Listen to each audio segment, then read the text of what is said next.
Hello, everyone. It's Wyatt Tomlin here, 17-year-old advocate and Democratic content creator here on YouTube. It is Wednesday today. We made it to the half point of the week, or the school week. And today I'm actually off of school because of severe fog. It was very foggy, and we had a 2-hour delay actually. And they decided to take it one step further and cancel the whole day of school. So here I am today. And I've been very productive with my time at home. I did some, chores and, household norms this morning just to get me something to do. But I decided today would be a great time to make a video.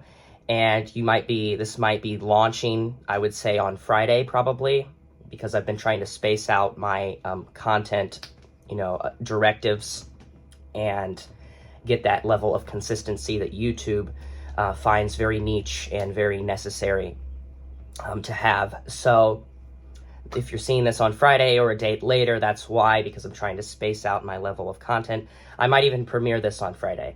But I think this is something that's very urgent and very vital to understand. So I'm pretty sure most of you are aware, as you should be, and hopefully you are. And if you're not, I shall inform you right now that this administration, Donald Trump, has cut very necessary and critical imperative programs that everyday middle-class Americans rely on, and particularly lower-class Americans.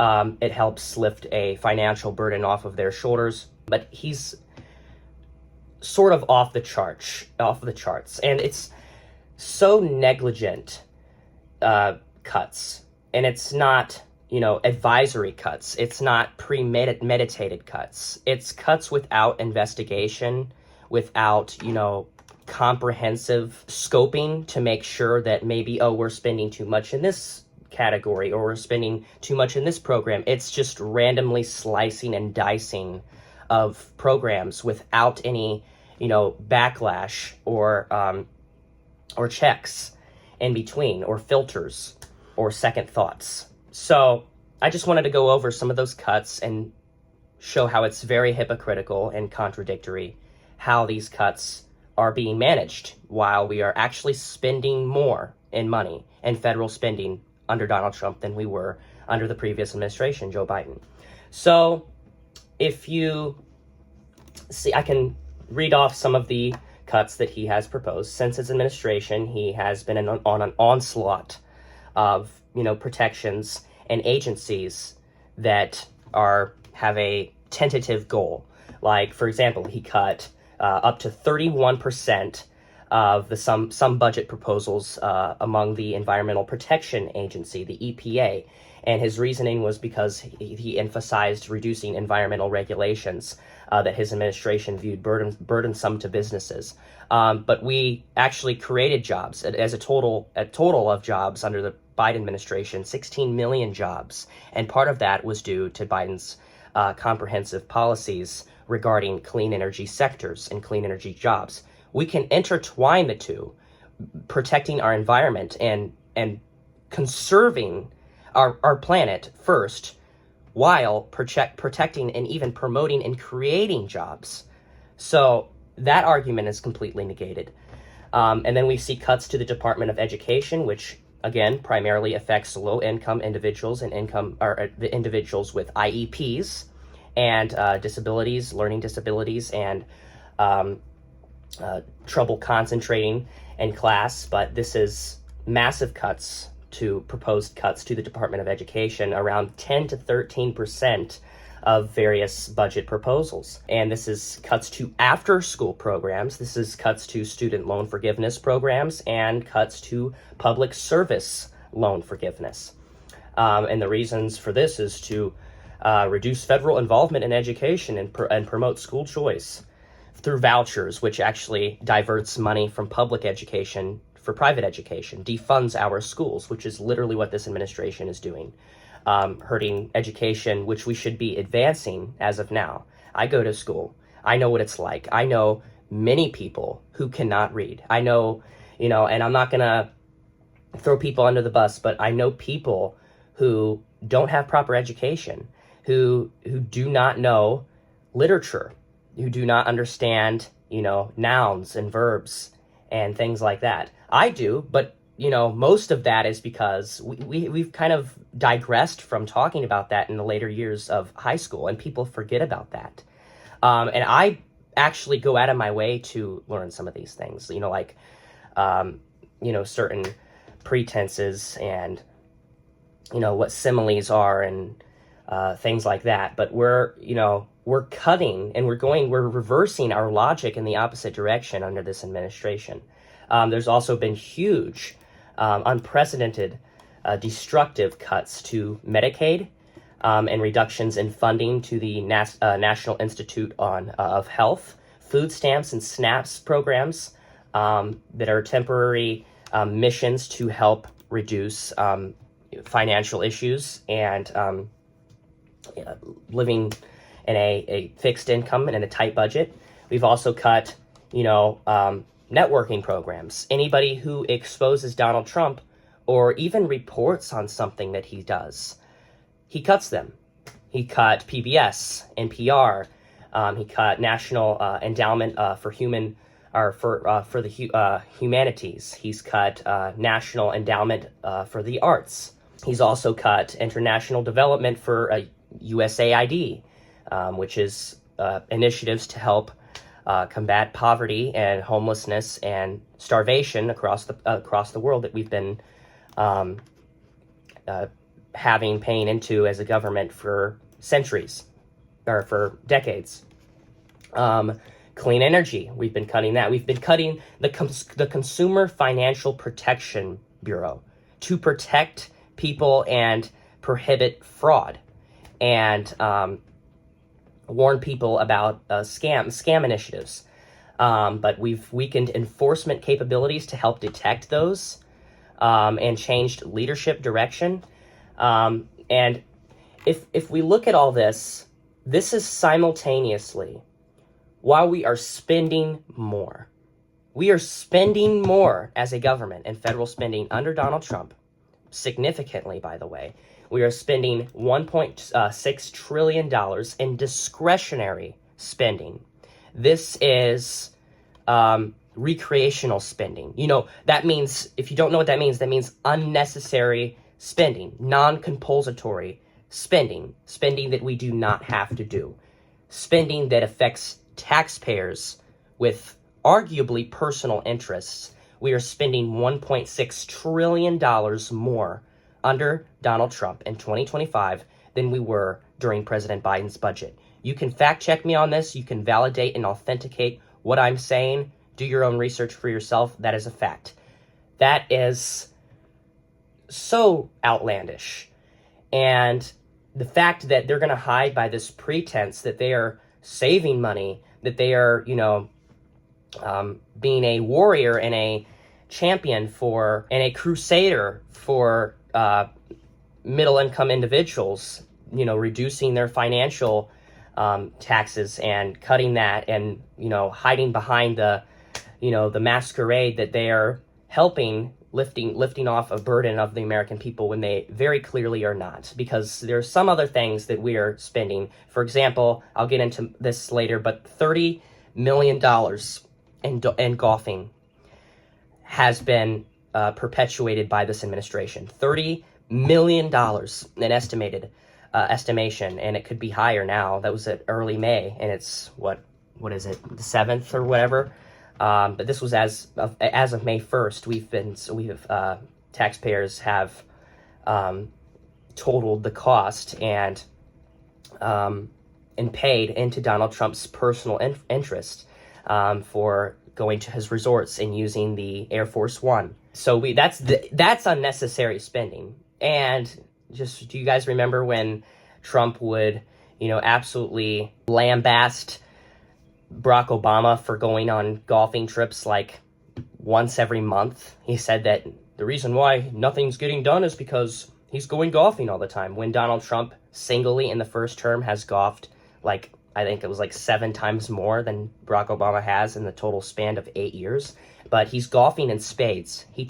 I just looked this morning, he actually took 16 separate golf trips in this administration, costing $30 million. And I don't even remember the amount. I'll have to look real quick. I posted it, actually, the amount of money and the times, personal golfing trips that he made during his first term from 2017 to 2021. And I got it right here, that he golfed 296 times during his first term alone, which this was put on the backs of taxpayers, and it eventually cost them over $144 million. Million dollars coming out of your paycheck, coming out of your federal taxes to fund Donald Trump having a personal advantage and a personal profit and a personal pleasure, which is him golfing incessantly, by the way. A president should not be golfing this many times. It's okay every once in a while. He was golfing in the middle of a pandemic while 400,000 citizens, his citizens that he claims to be America first and, place an America first agenda and put our country above other countries. Meanwhile, there was a raging, ravishing pandemic where 500,000 people died under his watch. And meanwhile, he was golfing. He was golfing when he lost the election. He was in the middle of a golf tournament at one of his various estates that he doesn't pay taxes into, by the way. And this was also in spite of and in the midst of Donald Trump sending tests over to Russia. This has been disclosed. This has been proven. This has not only been professed and accused, but it's been proven, especially by Russia, where he sent tests over to Russia and their citizens and Vladimir Putin while we were all scrambling for tests. But that's a topic for another video. But you get the point. We're spending more under Donald Trump. And this is one in particularly that really set very horrendously with. And it was it's really appalling and abhorrent to see that this is the kind of basis that we are seeing under this administration. And it's very unsettling too. But this is a specific recent cut that Donald Trump and his administration proposed, which has put forth a initiative eliminating the $56 million, eliminating the entire thing. This completely and entirely, wholly roots out and extirpates a $56 million annual federal grant for Narcan education programs and distribution. If you don't know what Narcan is a life-saving medication that is administered to resuscitate and revive people after having overdoses. This particularly affects vulnerable populations, including teenagers and first-time users, which actually affects my generation. I've never done it, but I've known people who have done it. I've known that my generation is very known for that and infamous for doing that and trying that. But Narcan is a specialized dose that actually revives somebody from having an overdose. Say someone maybe illegally, a minor, bought fentanyl or bought marijuana from a dealer, and they've never had any problems before. And I've actually seen a little op-ed about this. But let's say a 17-year-old, and this is a real life scenario that happens every day too, and actually contributes to the stockpiling of deaths among opioid overdoses. And most of it's unknown. Most of it is, non-intentional. But say a minor, a 17-year-old or a teenager buys marijuana from a dealer, and they've never had any problems with it before, but they've seen some missteps in the distribution, and that marijuana is laced with fentanyl. And that minor gets that marijuana under the impression that it is pure marijuana when it's laced and dosed with fentanyl. So they show symptoms and suffer from an overdose. And the cops are called, the ambulance arrives, and they usually right there on the way to the hospital administer Narcan because it can reduce and revive and alleviate immediately the effects and reverse a overdose of fentanyl within 5 minutes. he has cut $56 million in an annual federal grant for this, specifically. This saves lives. These are people's lives that are on the line and now jeopardized because of Donald Trump's self-interests. You know, he'd rather not, and it's so mind-boggling to me, the fact that people will say, and they'll sit there and defend Donald Trump like, oh, he's saving us taxpayers so much when we are, again, paying more. But it's not just that. It's not just that. There's another, a fragment of it. And it's the idea that Donald Trump is slashing and embezzling the money, the revenue of these programs that we pay into, and he's using those for personal interests. He's using those for golfing. And the main point of this video I haven't even got to yet because I am so good at procrastinating and ad-libbing and improvising. So here's the main point of this video. You probably haven't heard of this because of, how absolutely cruel and merciless this is. But I am about to expose this administration for doing what they're doing. This is treacherous and disdainful, by the way. This is gruesome and barbaric. Donald Trump is cutting all these programs. Keep that in mind. And he is currently planning a huge military parade on his birthday. And he's kind of wedging it under and tucking it behind, oh, well, this is for the military, when we all know that this is for him. This is so he can look as the strong and courageous leader that he is, and, this badass leader that he wants everybody to be under the impression that he is. On his 79th birthday, which is on June 14th, he's planning a massive parade that includes military personnel. It actually includes 6,600 soldiers, 150 separate military vehicles, and 50 helicopters. This is the route is supposed to be commuting through the Pentagon in Arlington, Virginia, and proceed to the National Mall in Washington, D.C. Now, this is absolutely extravagant spending. And can we all agree, Democrat, Republican, conservative, liberal, anybody with common sense and common judgment and a conscience, can we all agree that this is absolutely nugatory and useless, non-productive spending, futile spending? And you know how much this is estimated to cost? This is estimated in some estimates.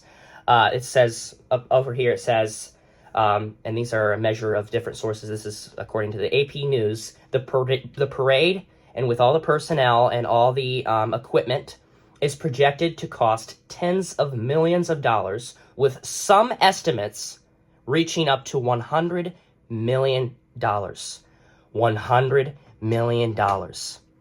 Now, to put that in perspective, we'll say, and this should be a fair assessment to put these two side by side.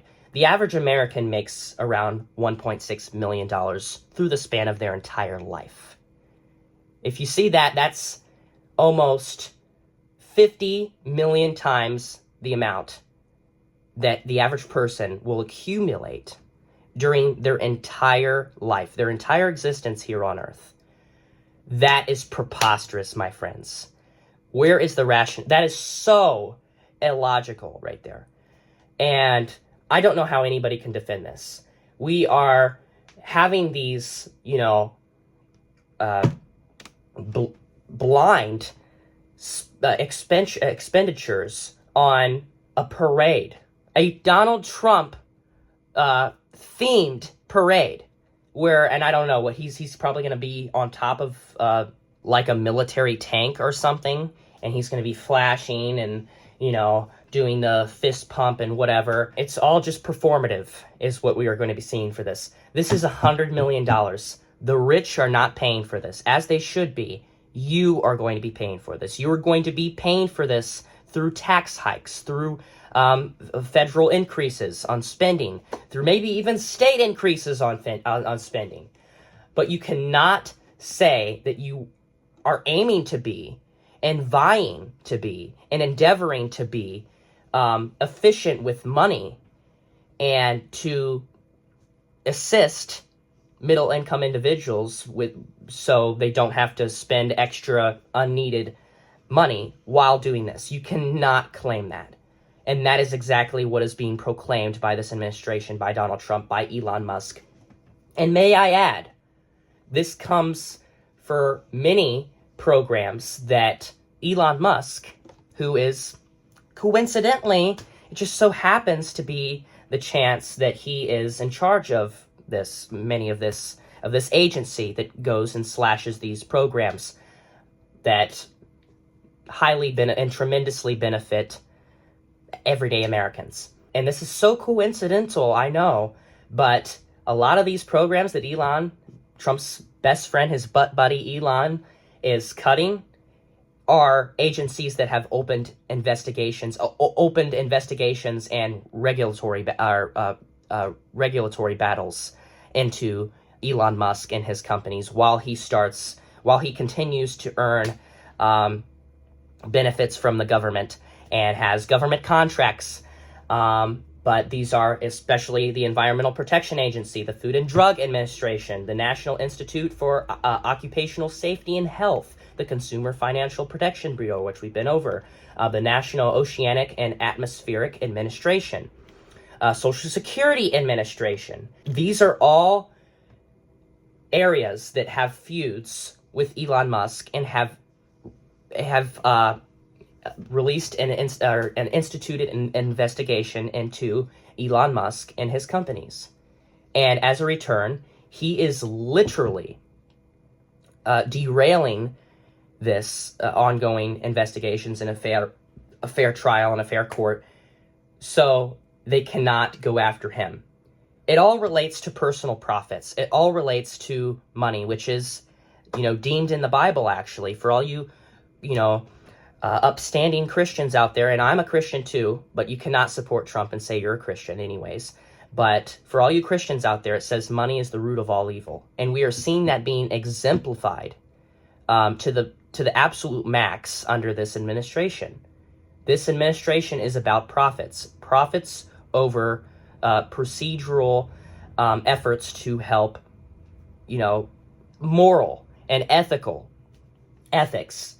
We're prioritizing profits, and I guess that's how it works with capitalism, but we are taking it to an all-new height, an all-new peak. But this is another point I had. I thought about this earlier today when I was, being very resourceful with my time and consuming my day with something very helpful for my family and for just the house in general, and something that is a traditional norm among people, everyday citizens. I'm not talking about billionaires. I'm talking about everyday middle class people, which is, taking care of your house, feeding your dogs, feeding your cats, vacuuming up cat hair, vacuuming up dog hair, and kitty litter that's scattered all throughout the ground in the cat room is what it's called. Self-proclaimed cat room is what we call it, but that's what we dub it. Washing the dishes. I literally just washed the dishes today. I got the dirty clothes.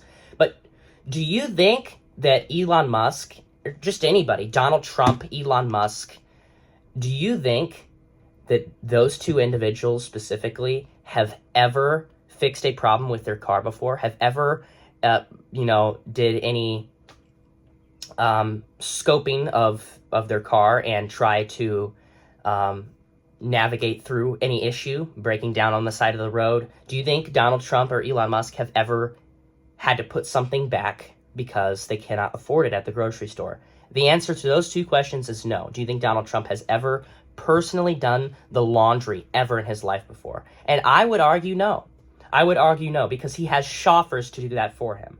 He lives in lavish lifestyle with prestigious benefits and qualities, while he is cutting programs for us people who pay into what his interests are, which is this parade, his personal golf trips, drone shows that he's having. And meanwhile, he's saying that he's cutting them to help us. Do you think that Donald Trump has ever washed the dishes before? Do you think that Donald Trump has ever, I don't know, I can even go as far as saying, do you think he's ever cleaned the diapers of his children before? Has ever changed his children before? Or did he leave that up to the women? Did he leave that up to his wives, either that or his advisors, his administrators, because he can just throw them money, because money is nothing to him. Money is nothing to Elon Musk, especially with him further ballooning his money by this crypto currency and in crypto investment that Donald Trump and Elon Musk and Trump's whole family, you know, the Trump crime family, opened up and are, you know, receiving immense gains and profits because of that. But I really want you to evaluate this and kind of have some self-assessment, if you even, especially if you voted for Donald Trump, and say, now, let me actually, you know, critique this in my mind and say, and determine, without being, you know, part of any party for a second, just try to, you know, self-evaluate and say, is this really who I am as a person? Is this really who I support? Is this my morals? Is this my principles, where I let somebody do this with no limitations and no care in the world? Really close your eyes and, you know, just evaluate yourself and enter scope and ask yourself if that is acceptable and if that is who you are as a person. Because I can almost guarantee in this country it is not, because we have very much more in common than the small amount of things that divides us. And I think we can agree that the rich shouldn't be getting deductions and no regulations and inflate prices, while the rest of us are, you know, squandering. We are left in the dust, left behind, especially by this administration. And we need a progressive, competent, young and charismatic leader in the 2028 general election cycle. And I want you to keep that in mind now. Keep that in mind, the suffrage that we are going through now, and apply that to the next election. Remember this. Future voters, remember this. Learn from your mistakes, because apparently we didn't the last time. Apparently we have amnesia or something as a whole, this country. Not me. I've been on Kamala's side since she announced her campaign. And I predicted actually a lot of this going to happen, because economic experts actually investigated Trump's proposals and his baseless plans for the economy, and has shown that it will add to our deficit. It will come to the expense of consumers through his tariffs, hurt small businesses, and have no eventual gain in the end, and not become any advantageous for anybody. It's adverse for everybody. Trade wars, like really, trade wars don't come to the benefit of anybody. They are not, you know, auspicious for anybody in the country, any business abroad or here. But I hope you guys enjoyed this video. I hope you guys learned something today. That is my goal as a content creator. That is my goal as a hopefully up and coming, you know, member and, you know, active leader and voluntary leader of my party, of the Democratic Party, and that new kind of entering of leadership. So thank you guys for watching this video. See you guys in the next one. Bye.